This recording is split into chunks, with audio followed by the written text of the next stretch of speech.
এই যে জীবন দাসের 10খানা পায়রা চলছে। একখানা বাজ খেয়েছে, একখানা নেমে গেছে। এই যে 10খানা পায়রা চলছে। এই যে আমাদের ফিরোজদা কালীচক থেকে এসছে উড়ান দেখার জন্য। এই যে আমার জীবন দাস, এই যে আমাদের পাপাই, এই যে জামরুলের গ্যাস হয়ে গেছে প্রচুর, মাংস খেয়ে নিয়েছে জীবনদা বাড়িতে।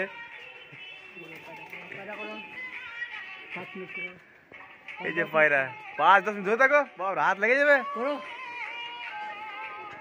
হাত লেগে যাবে। ইউটিউবে ছেড়ে দিব ওটা।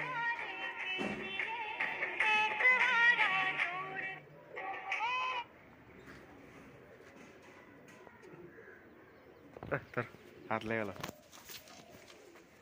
अब बस नहीं तो रात तो पायरा डाकचिंग ऊपर बे पायरा की छाड़ रहा है कि नो और पायरा फूट रहा है तो ढक में ना बे तब ढके रखे जी बाल ढका इसने हां ये पायरा माथा नहीं दीजिए ये कल दो माटा ये सोच दो माटा हां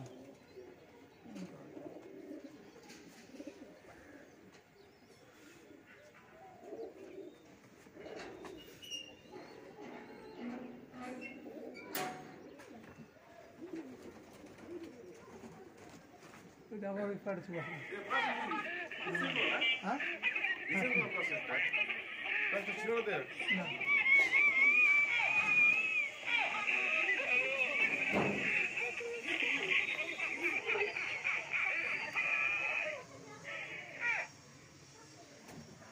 Ним зиндабад,